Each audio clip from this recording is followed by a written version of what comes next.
right. So I guess now you understand what the plan was, going into the weekend. Add speed, competition on defense, plain and simple. We wanted to get athletic, fast players that fit our mold from a talent perspective, which I think we accomplished, but also has the makeup that we want in our locker room. I don't think, Frank and I don't think either one of us can emphasize enough how important that is to us. I mean, y'all been in there. It's a special group of men, and you don't want to upset the apple cart in terms of who you bring into the building. They have to stand for the same things you stand for. Does it mean that we won't at some point take some shots? No, it doesn't, because once that locker room is the way it is, you hope you can absorb somebody. But right now, adding this group of men that we added, we think it's gonna enhance it even more. They got to prove it.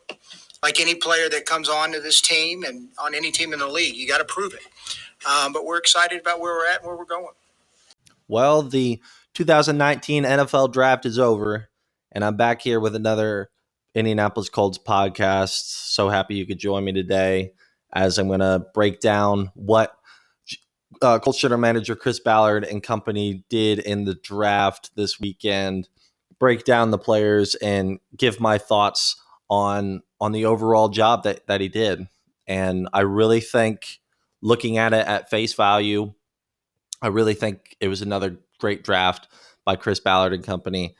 And we won't know for sure until 2019 campaign, but I think you got some value for your players and you stuck to the script that you wrote going into the draft. And looking at the guys that they've drafted, all character guys, all guys that fit, that check all the boxes there, and some really talented players too. And some that, maybe surprised me a little bit. The 34th pick was a little surprising. I did know about Rock Ya-Sin there at corner. He was one of the higher rated corners coming into the draft. And a lot of people, I wouldn't say a lot, but some people did have him go in first round, a late first rounder there. And definitely a guy that was on Ballard's eight or so guy list that they were looking at the 26th pick. I think looking at it now, they probably had some more guys on that list that fell a little early. You can look at, some names: Christian Wilkins, Dexter Lawrence, Jeffrey Simmons. Those guys, I think, probably had an interest with the Colts, and they just went a little early. Christian Wilkins was my pipe dream to come to the Colts, but he went really early with Miami. So the Colts trade the 26th pick, get the 46th pick and a future second round pick. And looking at that and really having a couple of days now to think about that, I really think that was the right move, looking back in hindsight, because this draft, and you hear it, you heard it all the time leading into it, that there's a lot of good talent, but not necessarily great talent past the top 15. We knew that there was talent at the top of this draft class, and we saw some teams really get some good picks. And, I think the Colts knew that. I think the Colts knew that the guys that, were going top 15, they didn't have a shot at. And, they value those second round picks, and Ballard for sure values picks. So moving back, just picking at the 34th spot, getting rid of your first round. I think we were more upset that we just waited for the pick and we didn't get it, more than that was a silly move. I credit Ballard, and I think we'll see how that plays out coming into this year, but not something I could criticize Ballard for doing, especially after seeing what he did with this draft. So the 34th pick, the Colts got Rock Ya-Sin, a 6', 192 cornerback from Temple. And this was something that I really debated a lot in the past couple of weeks leading into this. And what were the Colts going to do with that first pick? Whether that be at 26 or 34, what position were they going to get? And I talked a lot early on about the possibility of the Colts grabbing Byron Murphy with the 26th pick. I really liked him. Obviously, he goes 33 to the Cardinals right before you. Who's to say the Colts wouldn't have drafted him if he were still available? Don't really know, but Rock Ya-Sin was on the Colts radar for a long time, and somebody that I think Ballard is very comfortable with drafting there at the 34th spot. So I really like that. He started at Presbyterian College at FCS school and transferred to Temple in 2018 to try to get ready for the draft this year. He was a first team All AAC selection. So he really excelled within his conference and stood out as one of the better corners in the entire collegiate sport. But he was really excelled there at Temple and really excelled within the conference. And you see a lot of good things when you look back at his tape and what he did and some of the highlights that he had. He had a 4.51 40, so pretty decent there. That's about what you're wanting at the cornerback spot. Not crazy fast, not your Paris Campbell fast, but definitely a guy that can keep up with some of your faster wide receivers, and that no red flags with the 40 whatsoever with the 4.5. In 2018, he had 47 total tackles, 2 interceptions, and 12 pass breakups. Not the most jaw-dropping thing when you look at that on paper.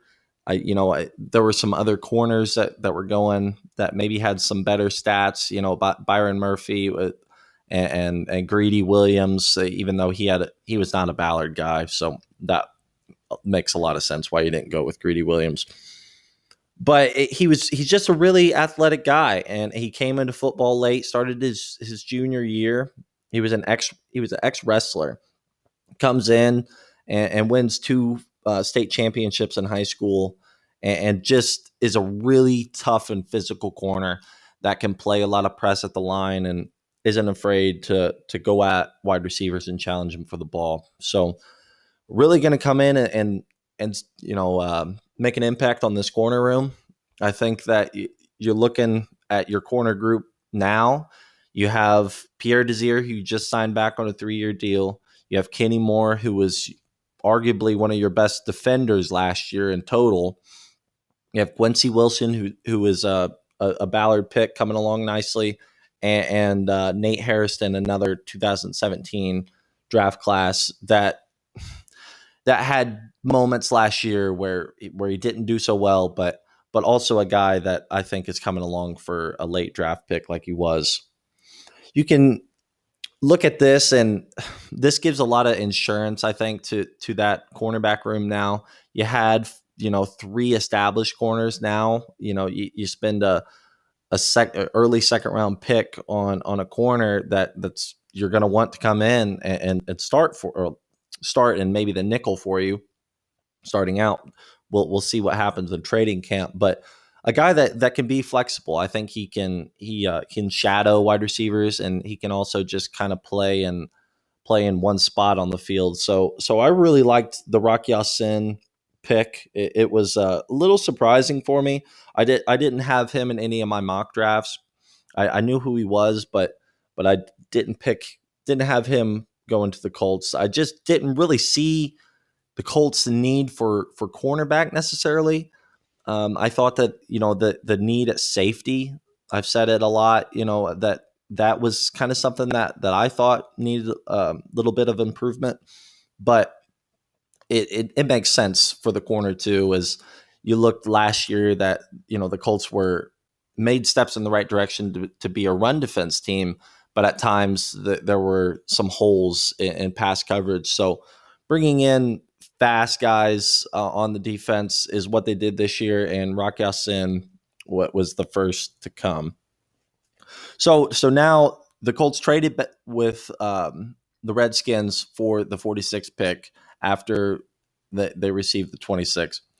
The Colts then, on day two, traded back 3 spots to acquire the 49th pick and also an additional pick in this year's draft. So a really good move there as you only move back 3 spots and you get your guy here. Ben Go. I've heard it pronounced several different ways, and I'm horrible at pronunciation of some of these players, but really like this guy. He was a edge rusher and linebacker for TCU, very versatile, extremely athletic. Really excelled in the Senior Bowl, and that's where I think a lot of people kind of heard who he was a little bit, as he had a really stellar performance in there. As I said, an extreme athlete, had a 40-inch vertical, really nice. What you like to see for a guy of his size. 57 tackles in 2018 and 18 tackles for loss, and 8.5 sacks in both the 2018 season and the 2017 season. And that's not a whole lot when you're looking at edge rushers necessarily, but this was also a guy, like I said, that was versatile, and he dropped back in coverage too. So somebody that I really like. This was another one that I didn't necessarily have on my radar when I was doing the mock drafts, but now that I've went back and done some research on him, I think it's a pretty good pick, and he's another character guy and a Ballard pick for sure. We'll see that there were some negative feedback, from national media criticizing the Colts for picking this one, but I don't see that, and I'm going to trust Ballard more than a national journalist that doesn't know the Colts. So I really like that pick with the 49th spot. You traded back 3 spots. You got your guy that you're probably going to get anyway, and you got another pick in this year's draft. So a win there. Really like the pick by Ballard, and hopefully he will come in here and be a presence there at edge. The 59th pick. This is one I got right. In my final 2 mock drafts, I had the Colts picking Paris Campbell with the 59th pick overall. And this was kind of something that I thought was a little bit of a stretch. I didn't really want to get him with the 34th because I didn't think, the need for wide receiver was that glaring that it had to be that early. But with the 59th, oh man, Paris Campbell, probably my favorite pick by Ballard this year. I loved that he picked a wide receiver this early, and I love this guy a lot. So Paris Campbell, wide receiver from Ohio State, 90 receptions, 1,063 yards, and 12 touchdowns in 2018. And you just look at him, and he's a steal. I really, really like this pick. I liked the receivers that were in the draft. Metcalf was still on the board when this guy was picked, and you had some other guys, your Kelvin Harmon, and I believe AJ Brown was already taken. But Paris Campbell was definitely a guy that was considered, early second round coming into the draft. So I really like the snag there by Ballard to get that explosive wide receiver in the second round and not deal with it in the later part of the draft like some of these others have been. So I really really really like this pick by Ballard, and I think he's going to be really great. He had a 4.32 40, so, and just track speed. He's a former track athlete and just was a dominating force, running about a 10 mid 100-yard dash, and I love it. There were some questions with his drops early on in his college career, but I think he really made an effort to clean those up, and especially last season, 2018 campaign, he had a breakout year when you look at his numbers. So 59th pick there with Paris Campbell, one that I really looked into. I did a lot of research on Paris Campbell, watched a lot of his films, so to see him drop to the Colts, that probably my favorite pick of the draft. Going on, the 89th pick was another weird name, Bobby Okurik, and I'm butchering these. I apologize, but a linebacker from Stanford, a great pick. He's built like Darius Leonard, had 94 total tackles, so a very high volume tackler, just can come in and I think come in and play a lot of different positions. He can play all three positions. Played Mike at Stanford, the Mike linebacker position, and the Colts scouts when talking about him said that they think that he can play all three positions, and that one scout said that he will probably play the Will linebacker spot with the Colts coming into this year. So I really like the pick. He's a high character guy. He was extremely intelligent as you look. He was a Stanford grad and had an internship with Condoleezza Rice. I mean, just an incredible young man and someone that I think is really going to come and be a nice presence there for you, along with Anthony Walker and Darius Leonard. He's kind of built like Darius Leonard. He's long, lanky, fast. That's what in the intro with Ballard talking, he said that he wanted, fast, physical playmakers on the defense, and this one is definitely there for you. And another great thing, he stayed healthy in college. So that's really what I like to see is guys that not only were great in college, but were able to stay on the field. So I really nice pick there with the 89th. I like that one a lot. The 109th pick, this one is a little weird. This guy, Kari Willis, a safety from Michigan State. This is a guy that a lot of people didn't expect to even be drafted. As crazy as that sounds, he probably would have been. That's just the speculation after 109th pick. But some guy that really, I guess, Ballard really wanted because he, traded up to get him, which really surprised me, I thought. But I was right leading into this. I've said for the past month that I really think that Ballard's looking for that box safety to go with Malik Hooker. Here it is. He was a box safety guy. Only had one interception in 2018, so he wasn't playing a whole lot of coverage. Did he play coverage? Yes, but he was more of your box guy. He had 77 tackles last year, and this I thought was a really big point for this guy is his super high character. Another Ballard pick, and Colt scout Chad Henry said this about him. He was probably one of the 3 or 4 best guys that I did this year out of about 300 or so. So as far as character guys, according to Chad Henry, the Colt scout, this guy was one of his top guys that they were looking at in the whole draft. So did that play into it? Absolutely, for sure. That Ballard is, as you heard him say in the presser, that really matters. And they're trying to build that culture, and bringing in high character guys like all your picks here really says something about what Ballard's philosophy is and what I've been saying for the past month leading into this. The 144th pick was safety / cornerback Marvin Tell from USC.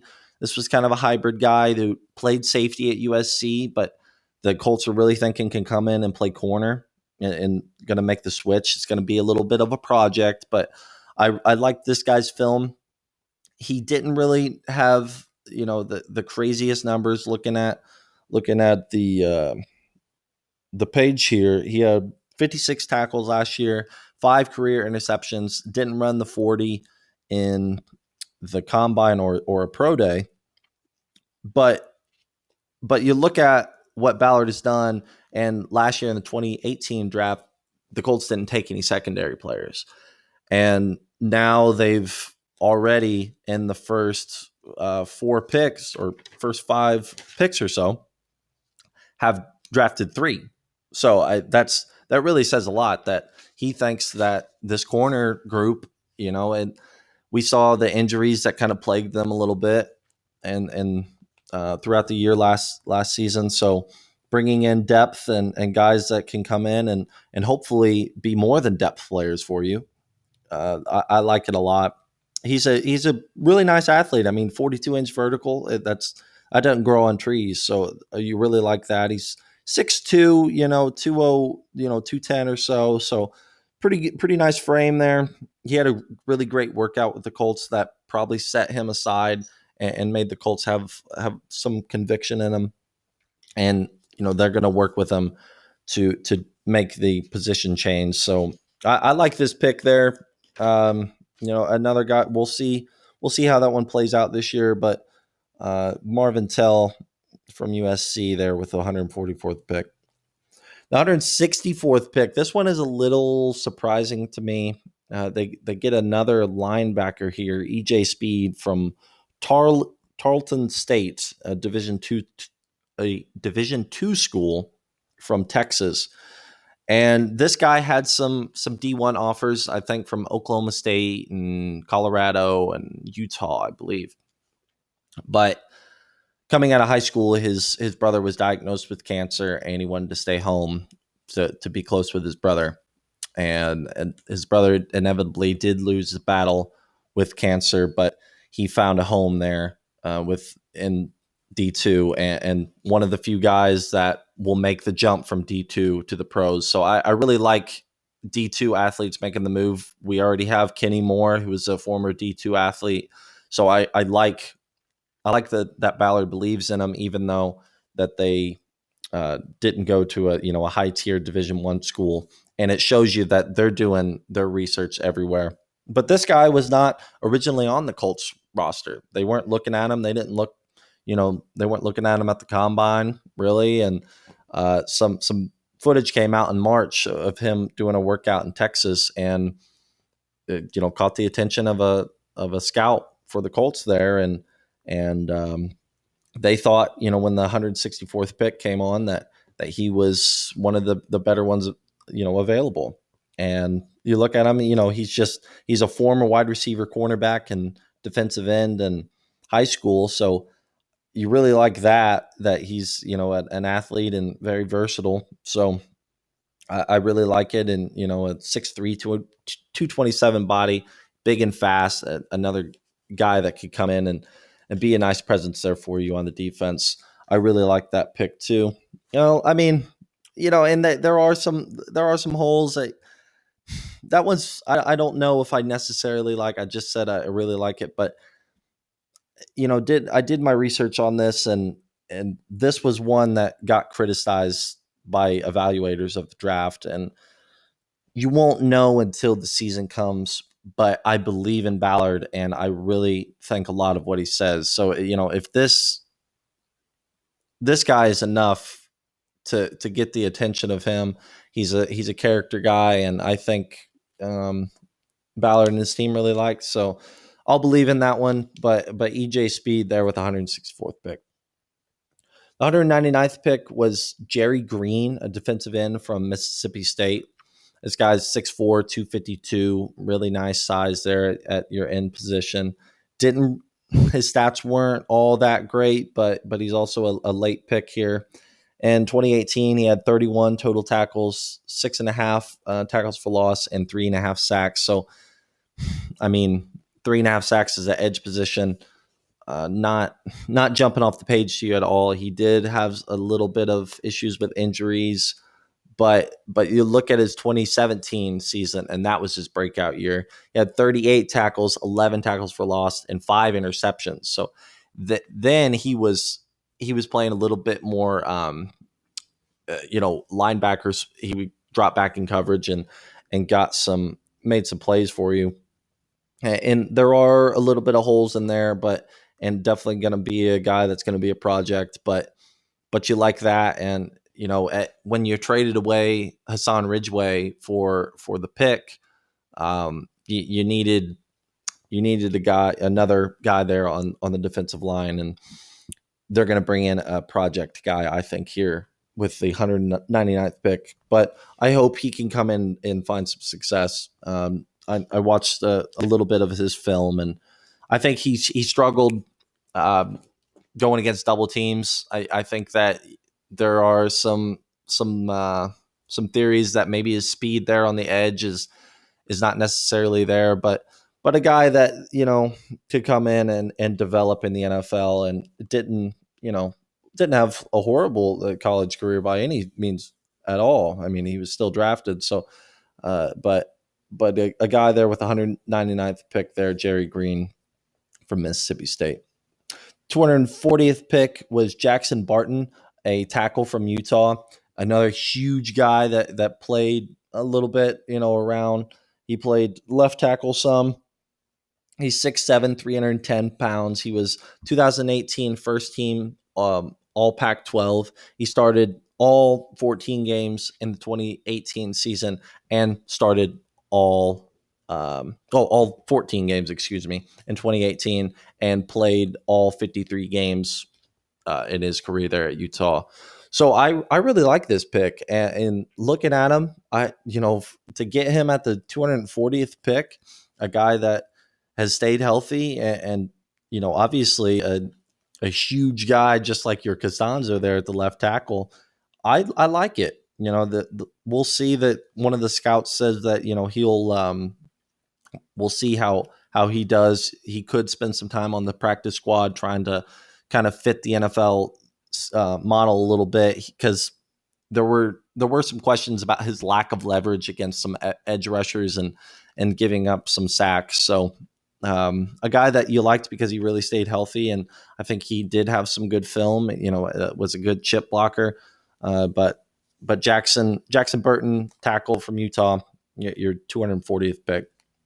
And the last pick, the 10th pick for the Colts here this year, the 246th pick, Havon Patterson, a center from Ole Miss. And I say center, but he played a lot of left guard and played some right guard as well his freshman year. He's 6'3", 307 pounds, so a nice frame there on the line. And I really a guy that you like there that can play a lot of roles. And if Ryan Kelly gets hurt, God forbid, or Klawinski, has to miss a game, you could have a guy like this that has played multiple roles throughout his college career at Ole Miss, and could come in and fill there for you. I don't think he's not going to take any of your starter spots by any means. He's your last pick in the draft, but another guy that could come in and hopefully be more than a practice squad player there for you, because I think that there are some good things about him, and especially with his versatility. And that wraps it up for the 2019 draft. You look at it, and it was a defensive minded Colts group.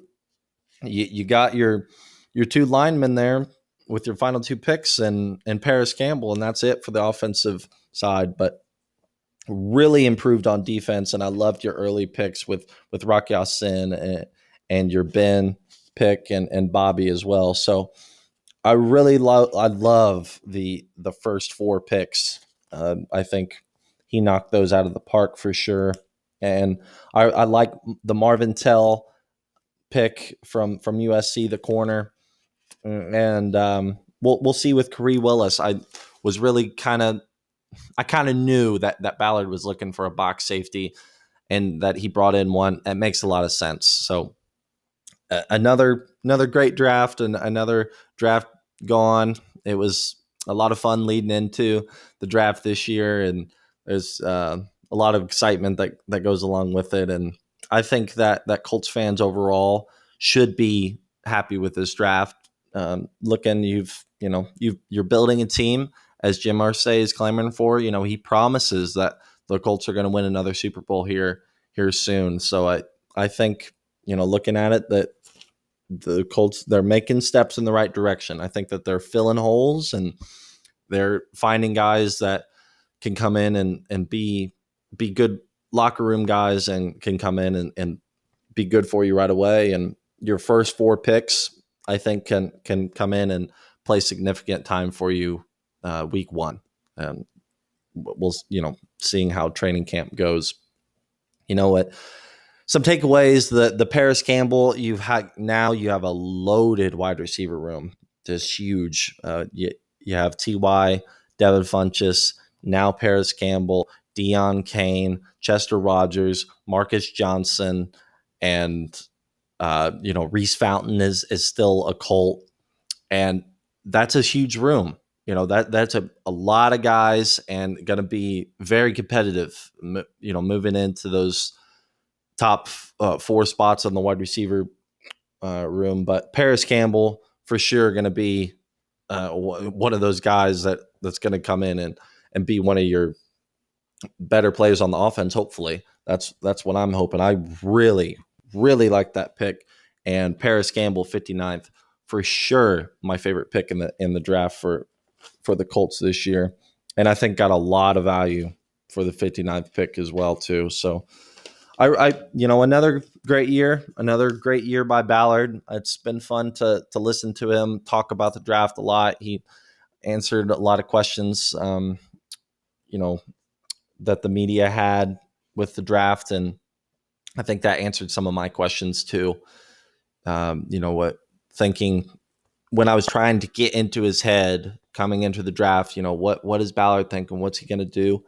And I laid it out, the Colts' biggest needs, and he hit them. He did. He hit them all across the board, and you really, I mean, you look at it and corner. I think that he thinks that there's a need for corner on this room, and a lot of you guys that have been commenting and stuff are high on the Colts corners, which you should be for sure. But there were some issues with injury, and Nate Hairston is still kind of up in the air as far as what he's going to do here in his third season with the Colts. So getting Rockhouse in, and a tough and physical corner is going to come in and fit nicely with this and what the Colts are doing. So that's really all I wanted to talk about. Sorry I couldn't get this. I was planning on coming out with this podcast on Saturday or Sunday, but it's just been so busy this weekend, so I couldn't get her done until now. But I really appreciate you guys listening and giving me support on this podcast, as I'm going to keep cranking these out even after the draft is done. And I'll be coming out with one later this week, breaking down some other things that I've got in mind. So I just wanted to give my reaction to this draft and the analysis, and give some information about the players a little bit. If I had to give this this draft a grade, I'd say overall probably B plus, A minus. There were some picks in there, your Kareem Willis and EJ Speed that are going to be, that will be answered in the 2019 season, but probably more your A minus. I really liked this pick for the Colts, and another great job by Ballard, and just can't wait for the 2019 season to see what the Colts are going to do. So, and I think people around the league, think highly of the Colts too. The NFL power rankings have come out post draft. As those don't have a whole lot of merit to them, but I think now we know who teams are a little bit, and they have the Colts ranked fifth in the NFL. So I probably have the Colts in there too. I'd probably have them 3, 4, 5, in there. So looking at how everyone else did in the draft, and the Chargers, I think, made some good moves. They moved up to the 4th spot and improved their defense a lot, and especially with Tillery with their pick there in the first round. So a good draft, and it's sad that it's sad that it's over, because it's been so fun leading into it and doing all the mock drafts and stuff like that. But it's over with now. We know who the Colts got. The wait is over, and we can finally rest easy a little bit as we wait for September to roll around, when they get things started. But a lot of time until then, and a lot of training camp and preseason, and a lot of good stuff until then. So I'm going to be keeping you guys updated on all things Colts. So I really appreciate you guys listening. So I hope you guys have a great rest of your week, and I hope that you're happy with Ballard's picks. And I'll be talking to you in the next draft, or in the next podcast. See you guys later.